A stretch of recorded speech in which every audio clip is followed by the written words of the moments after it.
Assalamualaikum warahmatullahi wabarakatuh. Perkenalkan kami dari kelompok 9 ingin mempresentasikan hasil kerja kelompok kami tentang materi penyederhanaan fungsi aljabar Boolean mata kuliah Logika Informatika. Sebelumnya, perkenalkan nama saya Raditya Diandra Artama dengan NIM 4611422 dan teman saya. Muhammad Nurul Iyaul Ulum dengan NIM 4611422123. Perkenalkan nama saya Alia Fatra dengan NIM 4611422128. Oke, table of content dari PowerPoint kami mencakup tiga, yaitu pendahuluan, yang kedua peta Carnot, dan yang ketiga metode Queen.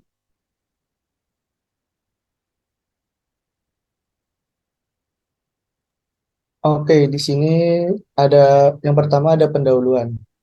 Fungsi Boolean banyak mengandung operasi-operasi yang tidak perlu, literal, atau suku-suku yang berlebihan, sehingga perlu dilakukan penyederhanaan atau minimalisasi fungsi Boolean. Menyederhanakan fungsi Boolean artinya mencari bentuk fungsi lain yang ekuivalen tetapi dengan jumlah literal atau operasi yang lebih sedikit. Untuk menyederhanakan fungsi Boolean dapat dilakukan dengan tiga cara, yaitu pertama, secara aljabar, menggunakan rumus-rumus atau aksioma-aksioma yang berlaku pada fungsi Boolean. Yang kedua, dengan metode pada Carnot. Yang ketiga, metode tabulasi dari Queenie MC Klossky. Next,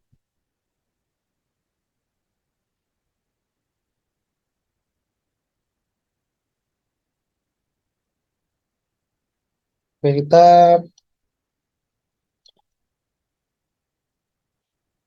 kita masuk ke peta Carnot.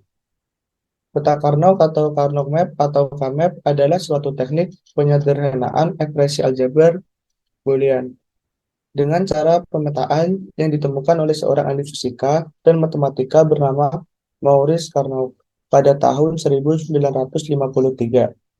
KMap ini sering juga dikenal sebagai Carnot-Fetch Map karena metode ini disempurnakan oleh seorang ahli komputer yang bernama Edward Fetch. Peta Carnot ini terdiri dari kotak-kotak dua dimensi yang disusun mengikuti aturan kode Gri dari fungsi logika rangkaian digitalnya, dan tiap sel atau kotak itu berisi kode biner, 0 atau 1, yang menyatakan keadaan output dari fungsi rangkaian elektronikanya. 1 jika outputnya aktif. Next. Di sini ada langkah-langkah peta Carnot, yaitu menyusun aljabar Boolean terlebih dahulu.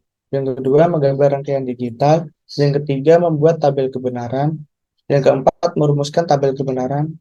Dan yang terakhir, memasukkan rumus tabel kebenaran ke KMap atau kotak-kotak. Eh, di sini ada peta Carnot dua peubah. Ada gambar ilustrasi peta Carnot dua peubah A dan B. A merupakan baris dan B merupakan kolom. Di dua peubah tidak ada yang spesial dari aturan Kmap dua variabel.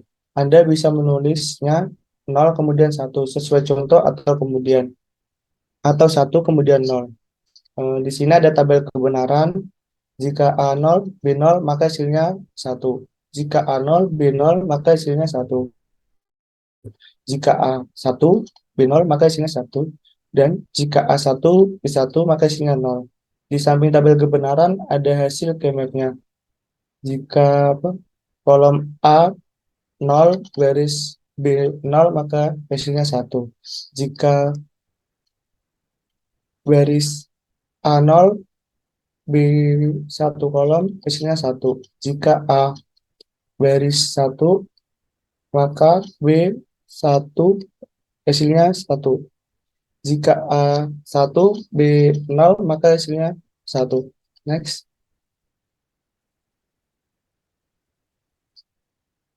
Eh, yang kedua kita bahas peta Carnot tiga peubah. Sedikit berbeda dengan peta Carnot dua peubah. KMap Tiga peubah menggunakan dua peubah di satu rusuk dan satu peubah di rusuk yang lain. Anda bisa membuat gamet dengan dua peubah di rusuk tegak dan satu peubah di rusuk mendatar atau sebaliknya. Perhatikan gambar. Di sini ada gambar kan. Coba bisa dipahami sendiri. Selanjutnya, yang perlu diperhatikan di sini adalah penyusunan kombinasi masukan dua peubah. Harus mengikuti kaidah perubahan di satu tempat. Artinya, transisi dari 0 ke 1 hanya di satu tempat saja.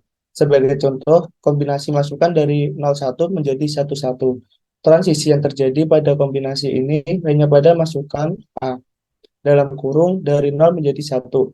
Sedangkan masukan B tetap dalam kurung 1 tetap 1. Jadi Anda tidak boleh menulis 01 kemudian 10 seperti yang biasa Anda lakukan di tabel kebenaran. Mengapa? Karena jika disusun 01 kemudian 10 berarti perubahan terjadi di dua masukan. A berubah dari 0 menjadi 1 dan B berubah menjadi 1 menjadi 0. Oke, selanjutnya akan dijelaskan oleh teman saya.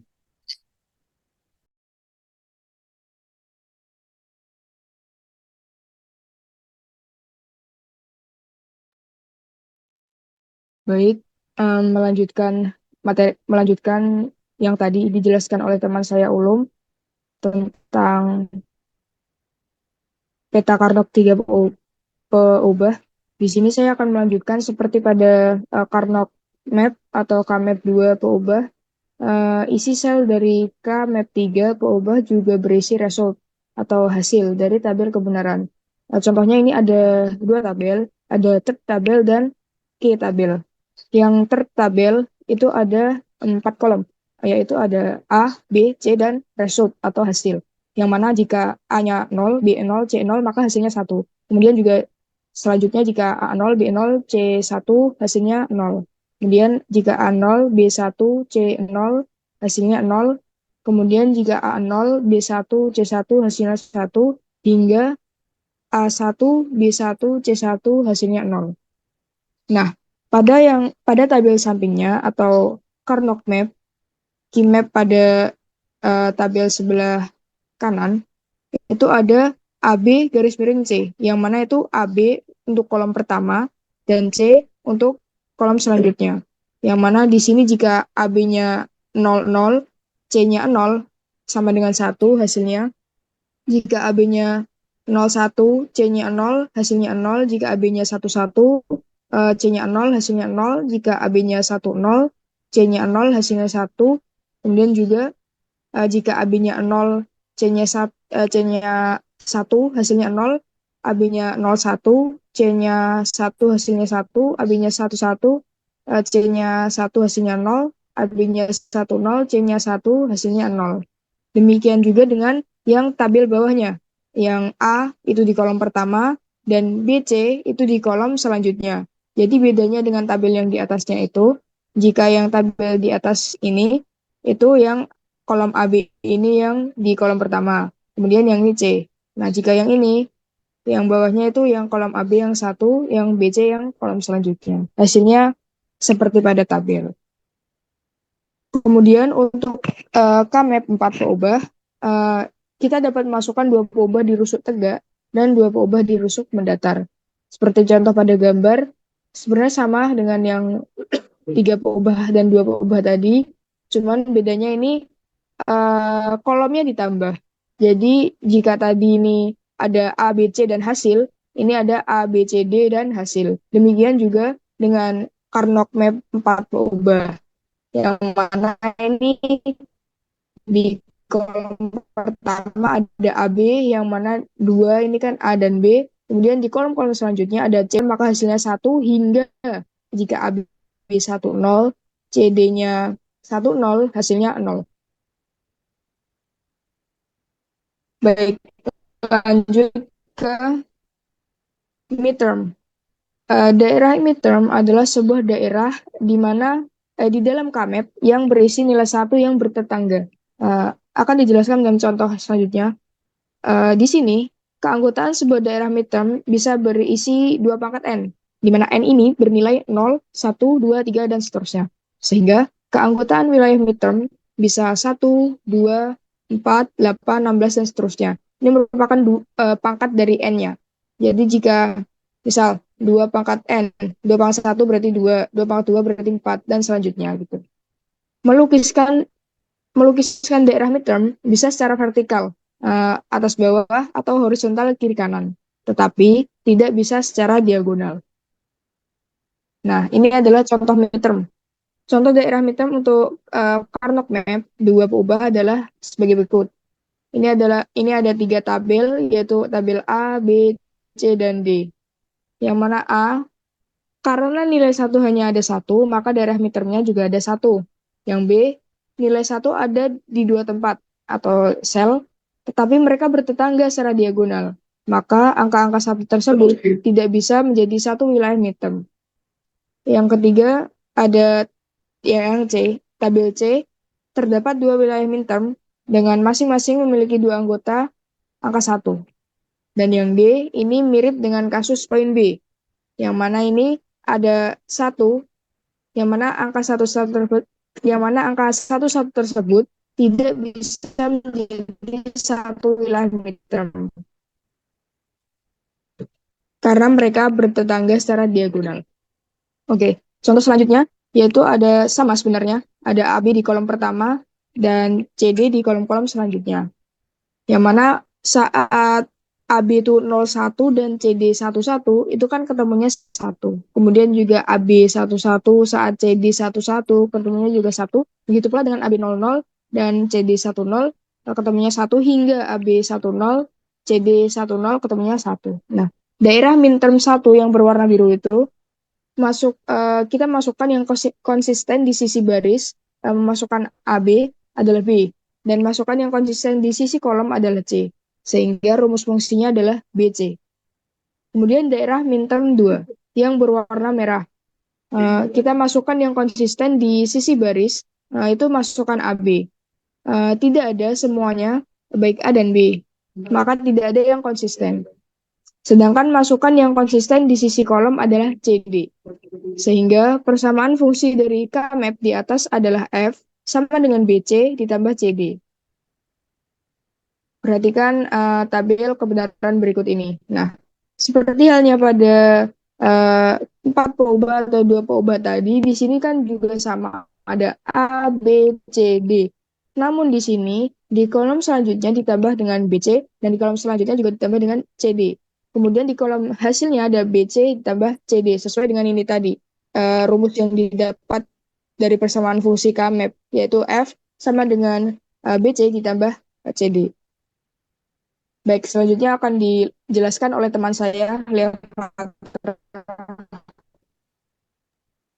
Baik, selanjutnya ada metode Quine-McCluskey. Next.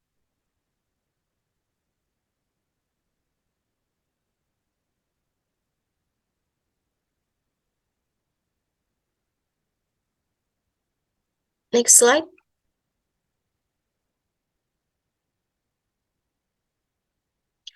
Oke. Pengertian dari metode Quine-McCluskey atau biasa disebut dengan metode tabulasi yaitu metode penyederhanaan fungsi boolean berbasis komputer dan memiliki 2 kelebihan dibandingkan dengan metode K-map. Yang pertama, fungsi untuk menghasilkan fungsi minimal yang kurang bergantung pada penulisan pola. Yang kedua, skema yang layak untuk menangani besar jumlah variabel. Beberapa literatur menyatakan bahwa metode Quine-McCluskey merupakan metode yang dianggap paling baik dalam penyederhanaan fungsi boolean. Hal ini dikarenakan metode tabulasi ini menggunakan tahap-tahap penyederhanaan yang jelas dan baku sehingga menghasilkan fungsi boolean yang paling sederhana. Next. Oke, selanjutnya langkah-langkah untuk menyederhanakan fungsi boolean menggunakan metode tabulasi. Yang pertama, ini merupakan langkah-langkah untuk menentukan prime implikan. 1. Nyatakan tiap minterm dalam n peubah menjadi string bit yang panjangnya n, yang dalam hal ini peubah komplement dinyatakan dengan 0, peubah yang bukan komplement dinyatakan dengan 1. Kelompokkan tiap minterm berdasarkan jumlah 1 yang dimiliki. Yang ketiga, kombinasikan minterm dalam n berubah dengan kelompok lain yang berbeda satu variabel, sehingga diperoleh bentuk prima atau prime implikan yang terdiri dari n satu berubah. Minterm yang dikombinasikan diberi tanda checklist. Yang keempat, kombinasikan minterm dalam n satu berubah dengan kelompok lain yang berbeda satu variabel, sehingga diperoleh bentuk prima yang terdiri dari n2 berubah. Teruskan langkah 4 sampai diperoleh bentuk prima yang sesederhana mungkin. Selanjutnya, ambil semua bentuk prima yang tidak bertanda checklist dan membuat tabel baru yang memperlihatkan minterm dari ekspresi boolean yang dicakup oleh bentuk prima tersebut ditandai dengan X. Setiap minterm harus dicakup oleh paling sedikit satu buah bentuk prima. Next.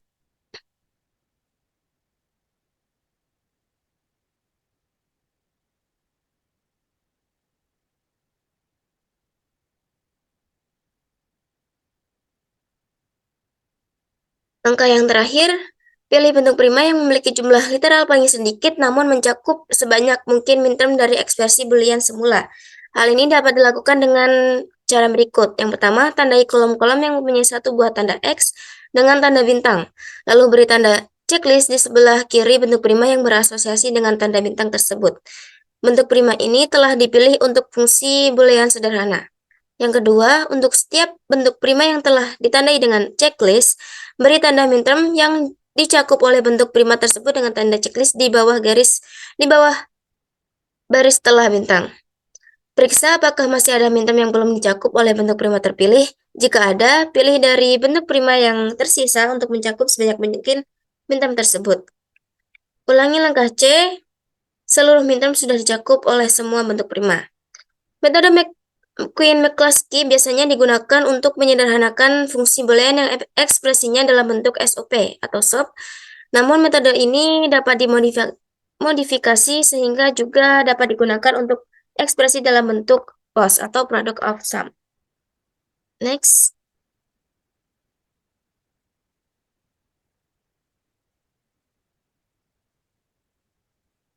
Nah, langsung saja ke contoh soalnya, yaitu menyederhanakan fungsi boolean WXYZ sama dengan sigma dari 1, 4, 6, 7, 8, 9, 10, 11, dan 15. Langkah yang pertama yaitu mengelompokkan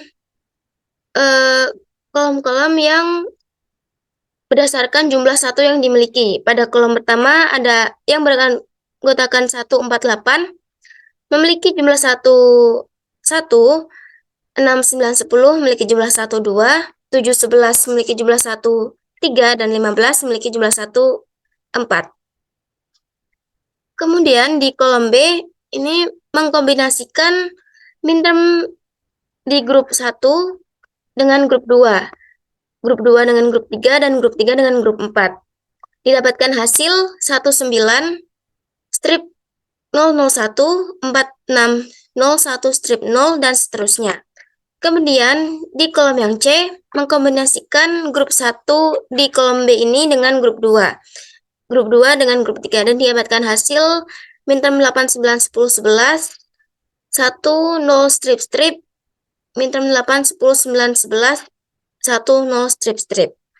Nah, dari langkah-langkah tersebut, kita ambil bentuk prima yang tidak bertanda centang dan membuat tabel baru. Di next slide. Nah, seperti pada gambar, kolom pertama ada bentuk prima dan kedua minterm. Kita kelompokkan bentuk prima yang tidak di checklist di sebelah kiri, kemudian kita beri tanda silang ke mintermnya. Misalkan 1, 9 kita beri tanda silang di 1 dan 9, 4, 6 di 4 dan 6, dan seterusnya. Kemudian diidentifikasi kolom yang hanya memiliki satu tanda silang, kita beri bintang di bawahnya. Kemudian kita cek bentuk primanya, yang terdapat bentuk bintangnya, kita checklist yang atas 1, 9, maka kita checklist di bawah tanda bintang 1, 9, 4, 6 kita checklist 1, 4 dan 6, 8, 9, 10, 11 kita checklist 8, 9, 10, 11. Nah, sampai tahap ini, masih ada dua minterm yang belum tercakup dalam bentuk prima terpilih, yaitu 7 dan 15. Bentuk prima yang tersisa adalah 6, 7, 7, 15, dan 11, 15. Nah, dari ketiga kandidat ini kita pilih bentuk prima 7, 15. Karena bentuk prima ini mencakup minterm 7 dan 15. Next. Nah, bentuk prima yang terpilih adalah 19 yang bersesuaian dengan term X aksen, Y aksen Z, 46 yang bersesuaian dengan term W aksen, X, Z aksen, 7, 15, X, Y, Z, 8, 9, 10, 11 yang bersesuaian dengan term W, X aksen. Dengan demikian, fungsi boolean hasil penyederhanaan adalah fungsi f, W, X, Y, Z sama dengan X aksen, Y aksen, Z, ditambah W aksen, X, Z aksen, ditambah X, Y, Z, dan ditambah W, X aksen.